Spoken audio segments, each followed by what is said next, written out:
ہم نے غیروں کی اوریانیت، غیروں کی فحاشی، غیروں کی چیزوں کو ہم نے صرف اپنایا، جو اس کے حقیقی علم تھا، جس علم سے دنیا میں ہمیں آگے بڑھنا تھا، دنیا میں ہمیں کامیاب ہونا تھا، ہم وہ نہیں کر سکے۔ جیسے میں ایک جملہ کہتا ہوں نا بار بار، ہنسی آتی ہے، یہ حقیقت ہے، اور حقیقت جملہ میں کہتا ہوں۔ آپ کے یہاں شاید کوئی ایسا نہیں ہوگا جو انٹر گریجویشن سے کم ہو، یہ تو میں کم درجے کی بات کر رہا ہوں، ورنہ کتنے وہ ہوں گے جو کتنے کتنے ایگزام دے کے بیٹھے ہوئے ہیں، اور کچھ نہیں تو انجینئر تو کم سے کم درجن کے حساب سے آپ کے یہاں پہ ہوں گے۔ اور ان سارے انجینئروں کا حال کیا ہے؟ رات کے 3 بجے تک یہاں بیٹھے ہوئے ہیں، دھک رہے ہیں بیٹھ کر کے۔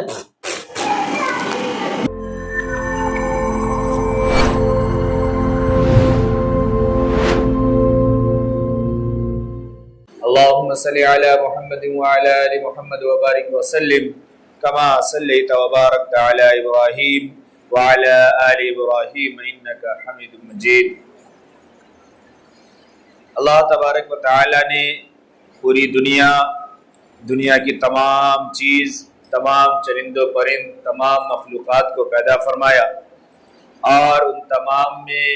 ہم انسانوں کو ہمیں نوع انسانی میں پیدا فرما کر ان تمام مخلوقات میں سب سے افضل ترین بنا کر دنیا میں پیدا فرمایا۔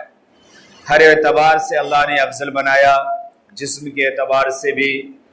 ہماری قد و قامت کے اعتبار سے بھی، ہمارے رنگ و نسل کے اعتبار سے بھی، اور اللہ تبارک و تعالی نے فہم و فراست، علم اور شعور کے اعتبار سے بھی اللہ رب العالمین نے مکمل بنا کر پیدا فرمایا۔ اور اللہ نے قرآن میں یہ بیان فرمایا، لقد خلقنا الانسان فی احسن تقویم، کہ ہم نے انسان کو بہترین سانچے میں، خوبصورت سانچے میں اچھا بنا کر کے پیدا فرمایا ہے۔ اللہ تبارک و تعالی نے دنیا میں انسان کو پیدا فرمایا۔ ایک جگہ اللہ نے اس کا مقصد بیان فرمایا کہ دنیا میں پیدا ہونے کا مقصد کیا ہے۔ وہ مقصد اللہ نے ایک جگہ یہ بیان فرمایا کہ لقد خلقنا الانسان فی احسن تقویم، اچھا انسان بنایا ہے، اور اچھا انسان بنانے کے بعد دوسری جگہ فرمایا وما خلقت الجن والانس الا لیعبدون، کہ ہم نے انسانوں کو اور جناتوں کو اپنی اطاعت و فرما برداری کے لیے پیدا فرمایا، اپنی عبادت کے لیے پیدا فرمایا، اپنے احکام کی بجا آوری کے لیے پیدا فرمایا۔ اور انسان اگر اللہ کی اطاعت کرے، اللہ کی فرما برداری کرے، اللہ کے احکام کو پورا کرے، تو اسے پورا کرے کیسے؟ کیونکہ کسی بھی چیز کو کرنے کے لیے، عمل کرنے کے لیے اس کو ضروری ہے جاننا، اس کو ضروری ہے سمجھنا۔ اللہ نے جہاں یہ مقصد بیان فرمایا، مقصد کے ساتھ ساتھ اللہ تبارک و تعالی نے بار بار جہاں انسان کے پیدائش کا ذکر کیا، وہاں ساتھ میں اللہ تبارک و تعالی نے ایک ذکر کیا، اور وہ ذکر یہ ہے کہ اللہ فرماتے کہ ہم نے تمہیں سکھایا، اللہ فرماتے ہم نے تمہیں پڑھایا، اللہ فرماتے ہم نے تمہیں بتایا، الگ الگ طریقے سے۔ اللہ نے کہ فرمایا ہم نے تمہیں زبان سے بتایا، اللہ فرماتے ہیں قلم سے سکھایا۔ اسی طریقے سے کہیں فرمایا کہ ہم نے تمہیں اس حال میں پیدا کیا کہ جب تم کسی لائق نہیں تھے، بہت چھوٹے بھی تھے اور کچھ جانتے بھی نہیں تھے، لیکن پھر ہم نے تمہیں سمع اور بصر عطا فرمائی، یا کہ آنکھیں بھی دی اور کان بھی دیا۔ اس آنکھ کے ذریعے سے تم نے دیکھا، اور کان کے ذریعے سے سنا، اور دیکھ سن کر کے سیکھا۔ یہ اللہ تبارک و تعالیٰ نے بار بار بیان فرمایا۔ قرآن مقدس کے الگ الگ جگہ سے جو میں نے 2-3 آیتیں پڑھی، اس میں بھی اللہ تبارک و تعالیٰ نے یہ خاص بات بیان فرمائی کہ انسان کی پیدائش کے ساتھ ساتھ اس کا ذکر فرمایا کہ انسان کی پیدائش کے ساتھ علم کو بیان فرمایا۔ اللہ فرماتے الرحمن علم القرآن خلق الانسان علمہ البیان، کہ اللہ تبارک و تعالیٰ نے الرحمن نے، اللہ نے انسان کو پیدا فرمایا اور ساتھ میں علم سکھایا، ساتھ میں قرآن سکھایا، ساتھ میں بیان سکھایا، بولنا بتایا، اپنے آپ کو ایک دوسرے کے سامنے پیش کرنے کو سکھایا، قرآن کو بھی سکھایا، علم کو بھی سکھایا، اور بتایا کہ انسان کی حقیقت کیا ہے، انسان کی اصلیت کیا ہے نا، انسان کے لیے حلال کیا ہے، حرام کیا ہے۔ تو ضروری ہے کہ سب سے پہلے انسان اپنی پیدائش کے مقصد کو پہچانے۔ پیدائش کا مقصد یہ ہے کہ انسان کے اندر عقل ہے، شعور ہے، اور عقل و شعور کا سب سے اہم استعمال یہ ہے کہ اس کے اندر دین ہو، اس کے اندر علم ہو۔ علم اگر ہوگی تو پھر اطاعت کرنا، فرما برداری کرنا، اللہ کے احکام کو پورا کرنا یہ آسان ہوگا۔ جب بندہ جانے گا ہی نہیں، جب بندے کو معلوم ہی نہیں ہوگا، تو پھر اس پہ عمل کرنا یہ بہت مشکل ہوگا۔ اور اس کا انجام یہ ہوگا کہ انسان گمراہی کا شکار ہوگا، گمراہی کے راستے پہ چلے گا، پھر جو سمجھے گا اس راستے کو سمجھے گا کہ یہی صحیح ہے اور یہی بتانے والا صحیح ہے۔ تو اللہ تبارک و تعالیٰ نے انسان کی پیدائش کے ساتھ علم کا ذکر فرمایا۔ جب جناب محمد رسول اللہ صلی اللہ علیہ وسلم پر اللہ تبارک و تعالیٰ نے جبرائیل امین کے ذریعے سے قرآن مقدس کا نزول فرمایا اور دنیا کی چیزوں کو، دنیا کے احکامات کو نازل کیے، دنیا میں کیا کرنا کیا نہیں کرنا اس کو نازل کیا، تو سب سے پہلا حکم یہ دیا اقرا بسم ربک الذی خلق، کہ جس اللہ نے پیدا کیا ہے اس اللہ کا نام لے کر کے پڑھنا شروع کیجئے۔ یعنی سب سے پہلی جو وحی کی ابتدا ہے، سب سے پہلے جو احکام کی ابتدا ہے وہ یہ حکم ہے کہ پڑھیے، سیکھیے، سمجھیے۔ اقرا بسم ربک الذی خلق، اللہ نے پیدا کیا ہے، جس اللہ نے پیدا کیا اس اللہ کے نام سے پڑھیے،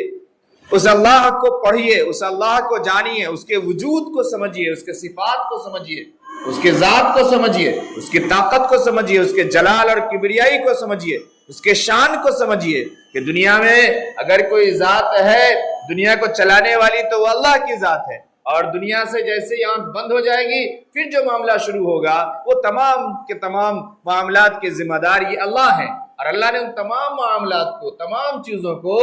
دنیا میں اپنے کلام مقدس کے اندر، اپنی کتاب کے اندر اور اپنے انبیاء علیہ السلام کے ذریعے سے چیزوں کو بتا دیا اور سکھا دیا۔ اب اگر ہم نہیں سیکھیں، نہیں پڑھیں، اس کے بعد دنیا میں گمراہی کی زندگی گزارے تو یہ حجت تمام ہے کہ یہ کہہ نہیں سکتے کہ ہم جانتے نہیں تھے، ہمیں معلوم نہیں تھا۔ کیوں؟ صبح قیامت تک کے لیے اللہ تبارک و تعالیٰ نے چیزوں کو کھول کھول کے بیان فرمایا۔ قرآن میں ہی اللہ نے بار بار اس چیز کو بیان فرمایا کہ قرآن ایسی کتاب ہے جو چیزوں کو کھول کھول کے بیان کرتی ہے، آیتوں کو سمجھا سمجھا کر کے بیان کرتی ہے۔ فرمایا کہ قرآن وہ کتاب ہے جو آسان کتاب ہے،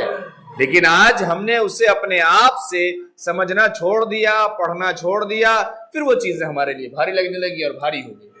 تو فرمایا اقرا بسم ربک الذی خلق، پھر فرمایا خلق الانسان من علق اقرا وربک الاکرم، پھر آگے بیان فرمایا کہ اللہ وہ ہے جس نے پیدا کیا اور کس طریقے سے پیدا کیا، کہ حیثیت کیا تھی، اوقات کیا تھی، کیسے خون کے لتھڑے سے پیدا فرمایا، اور اس کے بعد پھر یہ کہ تمہیں سکھایا اور بتایا اور اکرم عزت والا بنایا، عزت دار بنایا۔ ان تمام چیزوں کو جب ہم دیکھیں تو اللہ جو بات بیان فرما رہے ہیں اس میں یہ بات بار بار بیان فرما رہے ہیں کہ علم ایسی چیز ہے کہ جس کی وجہ سے تمہیں عزت بھی مل رہی ہے، جس کی وجہ سے تمہاری شان ہو رہی ہے، جس کی وجہ سے تمہیں دنیا میں ممتاز بنایا جا رہا ہے۔ اور آج اگر ہم ذلیل و خوار ہیں، اگر ہم رسوا ہیں، اگر ہمیں کہیں پہ کوئی چیز نہیں مل پا رہی ہے، ہم کسی فیلڈ میں نہیں جا پا رہے ہیں، ہم ناکام ہو رہے ہیں، تو پھر ہم یہ کہتے ہیں کہ ہم اس قوم سے آتے ہیں، ہم اس کاسٹ سے آتے ہیں، ہم اس ملک سے آتے ہیں، ہم اس گاؤں سے آتے ہیں، ہم ایسی حکومت میں رہتے ہیں، اس لیے ایسا ہے۔ کیا یہ سچائی ہے؟ کسی حد تک یہ سچائی ہو سکتی ہے، لیکن حقیقت بات یہ ہے کہ ہم اس معیار پہ کھڑے نہیں اترتے آج کے وقت میں، چاہے دنیاوی اعتبار سے ہو چاہے دینی اعتبار سے ہو۔ دین کا معاملہ کیا ہے، دینی علوم کا معاملہ کیا ہے، قرآن کا معاملہ کیا ہے، حدیث کا معاملہ کیا ہے، سنت رسول کا معاملہ کیا ہے، یہ ہم سب بڑی اچھی طرح سے جانتے ہیں کہ ہم کس درجے کے آج دیندار ہیں، اور دین کا علم ہمارے پاس کتنا ہے، اور کہنے کو کتنا ہے اور کرنے کو کتنا ہے، یہ ہم سب ذمہ دار ہیں۔ ہم سب خود اپنے بارے میں زیادہ بہتر جانتے ہیں کہ کتنا ہمیں معلوم ہے شریعت کا علم، اور اگر معلوم بھی ہے تو صرف معلوم ہے یا ہم اس پہ عمل بھی کرتے ہیں۔ تو جب ہم جانتے ہی نہیں ہیں یا اگر جانتے ہیں تو اس پہ عمل ہی نہیں کرتے، پھر ہم پہلے چھاڑ دیے جاتے ہیں۔ معاشرے میں ہمارے دینداروں میں بھی ہمارا نام نہیں آتا، دین کے علم والوں میں بھی نہیں آتا، دین کے نشر و اشاعت میں بھی ہمارا کوئی حصہ نہیں ہے، کوئی دین کے فروغ میں ہمارا کوئی ہماری جو ہے اس کے اندر کنٹریبیوشن نہیں ہے، کچھ بھی نہیں ہے۔ آج ہم اس طریقے سے دھیرے دھیرے ہم تمام کا دن ہماری ذات تک آ کر کے سمٹ کے رہ گیا، اور ہماری ذات کتنی دیندار ہے یہ ہم سب خود زیادہ بہتر جاننے والے ہیں۔ اسی طریقے سے جب دنیاوی علم کی بات آئے تو ہم دیکھیں کہ دنیاوی علم میں ہم اور ہماری نسلیں کتنی محنت کر رہی ہے، اور صحیح معنی میں کتنا پڑھ رہی ہے، اور صحیح معنی میں کتنا سیکھ رہی ہے، جسے تعلیم کہتے ہیں دنیا کے اندر بھی، جسے ایجوکیشن کہتے بھی ہیں۔ آج ہماری قوم نے اور ہمارے بچوں نے اور ہم نے غیروں کی تہذیب کو اپنانے کا نام علم سمجھ لیا، ایجوکیشن سمجھ لیا۔ یہ بات سمجھ میں نہیں آتی، اس بات کو سمجھیں، بار بار میں اس کو سمجھانے کی کوشش کرتا۔ ایجوکیشن الگ چیز ہے، اسکلز الگ چیز ہے، کسی فیلڈ میں مہارت ہونا یہ الگ چیز ہے، کسی چیز کو جاننا اور اس پہ قابو پا لینا یہ الگ چیز ہے، اور کسی کی تہذیب کو اپنا لینا یہ الگ چیز ہے، کسی کی کلچر کو اپنا لینا یہ الگ چیز ہے۔ آج ہمارے اندر صرف وہ چیز آئی ایجوکیشن کے نام پر کہ ہم نے غیروں کے کلچر کو اپنا لیا، غیروں کے طریقے کو اپنا لیا۔ اگر ہم اس جگہ پہ جاتے ہیں پڑھنے، اس ادارے میں جاتے ہیں اور فلاں کے یہاں جاتے ہیں، فلاں کے یہاں جاتے ہیں، تو اس کا ڈریس کوڈ ایسا ہے، اس کے یہاں رہنے سہنے کا طریقہ ایسا ہے، اس کے یہاں بال ایسا ہے اور کھانا ایسا ہے اور چلنا ایسا ہے اور بولنا ایسا ہے۔ ہم نے اس کو سمجھا کہ یہی اسی کا نام ایجوکیشن ہے، اور پھر اس کی وجہ سے ہم گھر کے اندر جو ہماری تہذیب، ہمارا کلچر تھا، ہم نے اس کو بھی چھوڑا، جو ہماری اسلامی تہذیب، اسلامی کلچر تھی، ہم نے اس کو بھی چھوڑا، جو سنت کی زندگی، سنت کے راستے تھے، ہم نے اس کو بھی چھوڑا، جو اللہ کا احکام اور اللہ کا فرمان تھا، ہم نے اس کو بھی چھوڑا، اور غیروں کے راستے پہ اتر کر کے ہم بے ضمیر بن گئے، بے حیا بن گئے، حرام خور تک کے لیے بن گئے، گناہوں کے عادی بن گئے، ہر راستے پہ ہم چلے گئے اس کی تہذیب کو اپنا کر کے، اور ہم نے یہ سمجھا کہ چونکہ وہاں ہمیں ایجوکیشن لینا ہے اور وہاں ہمارا بچہ جاتا ہے تو بغیر اس کے تو ہو ہی نہیں سکتا اور کر ہی نہیں سکتا۔ اس لیے ہم نے غیروں کے چیزوں کو، غیروں کے تہذیب کو، غیروں کی اوریانیت اور فحاشی کو ہم نے ایجوکیشن کا ایک دائرہ بنا دیا اور ایک معیار بنا دیا۔ اس کا انجام یہ ہوا کہ غیر اور غیر کے بچے جب کسی ایجوکیشن کے پلیٹ فارم پہ جمع ہوتے ہیں وہ کامیاب ہوتے ہیں، ہمارے بچے اور ہم ناکام ہوتے ہیں۔ پھر ہم یہ کہتے ہیں کہ نہیں، چونکہ ہمارے نام کے ساتھ یہ جڑتا ہے نا، اس لیے ہمیں چھاڑ دیا جاتا ہے۔ حقیقت یہ نہیں ہے، حقیقت یہ ہے کہ جس معیار پہ وہاں آپ کو ٹیسٹ کیا جا رہا ہے، آپ کا ایگزام لیا جا رہا ہے، آپ کا انٹرویو لیا جا رہا ہے، اس معیار کے مطابق آپ اتر ہی نہیں رہے۔ آپ نے صرف یہ سمجھا کہ اس کے کلچر کو ہم نے فالو کر لیا، ہم نے بھی دین چھوڑ دیا، شریعت چھوڑ دیا، اسلامی لباس چھوڑ دیا، اسلامی شکل و شباہت چھوڑ دی، اسلامی اٹھنا بیٹھنا چھوڑ دیا، نماز روزہ چھوڑ دیا، حرام و حلال کی تمیز مٹا دی، پردے کی اور حیا کی تمیز مٹا دی، سارے کو ایجوکیشن میں ہم چل پڑے، غیروں کی طرح ہم بھی ہوٹلوں میں، پارکوں میں، کلبوں میں، میدانوں میں اٹھنے اور بیٹھنے لگے، اور اسی انداز میں، اسی لینگویج میں، اسی ہاؤ بھاؤ کے ساتھ ہم رہنے لگے، تو ہم بھی ویسے ہو گئے ہیں، ہمارا بھی چین ہو جائے گا، ہمیں بھی سلیکٹ کر لیا جائے گا۔ نہیں، ایجوکیشن کا معیار الگ چیز ہے، اسکلز کا معیار الگ چیز ہے۔ جب اس پہ ہمیں ٹیسٹ کیا گیا تو ہم وہ نہیں جانتے ہیں، ہمیں وہ نہیں پتا ہے۔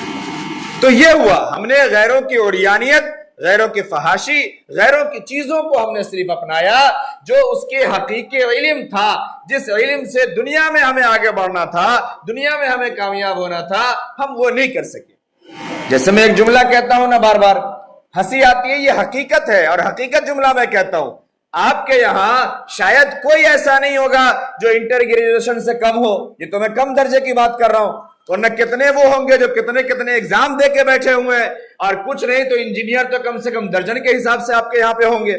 اور ان سارے انجینئروں کا حال کیا ہے؟ رات کے 3 بجے تک یہاں بیٹھے ہوئے ہیں، دھک رہے ہیں بیٹھ کر کے۔ یہ انجینئر ہم نے پیدا کیا ہے۔ دنیا والے جسے پڑھا لکھا کہتے ہیں، دنیا کی بات کر رہا ہوں میں، دین کو چھوڑ دیجئے، شریعت کو چھوڑ دیجئے، اسلام کو چھوڑ دیجئے، دنیا والے جسے پڑھا لکھا اور اچھا کہتے ہیں، اس کا طریقہ یہ ہے، اس کا رہنا سہنا یہ ہے، اس کا کھانا پینا یہ ہے، اس کے بولنے کا انداز یہ ہے کہ یہ بیچ میدان میں اور یہ اتنی دور دور بیٹھ کر کے ایسی ہلڑ بازی کہ محلے کے لوگ سن رہے ہیں کہ کیا بولا جا رہا ہے اور کیا ناپ بتایا جا رہا ہے اور کس چیز کا سائز بتایا جا رہا ہے۔ یہ سب کیوں؟ یہ ہمارے بچے پڑھے لکھے ہیں، جاہل کوئی نہیں ہے اس میں کبھی جاہل نہیں کہتا، ہے بھی نہیں۔ پتہ لگائیے، کوئی بنگلور سے آیا ہوا ہے، کوئی حیدرآباد سے آیا ہوا ہے، کوئی ہریانہ سے آیا ہوا ہے، کوئی فرید آباد سے آیا ہوا ہے، کوئی غازی آباد سے آیا ہوا ہے، کوئی کلکتہ اور بنگال کے یونیورسٹی سے آیا ہوا ہے، سب انجینئر بن کے آیا ہوا ہے، اور وہ ساری مہارت اپنی یہیں بیٹھ کے دکھلا رہا ہے بغل میں، رات کے 2 بجے تک 3 بجے تک۔ انہیں کہیں پہ نوکری ملنے والی ہے۔ ان کا انجام یہ ہے جو ہم سب دیکھ رہے ہیں، یہ میں نہیں کہہ رہا، جو دیکھ رہے ہیں ان کا انجام صرف یہ ہے کہ یہ آگے چل کے تھک ہار کر کے جب لات اور گھوسے جوتے کھائیں گے، پھر کسی کمپنی میں جا کے پھر یہ وہی 8,000 سے شروعات کریں گے۔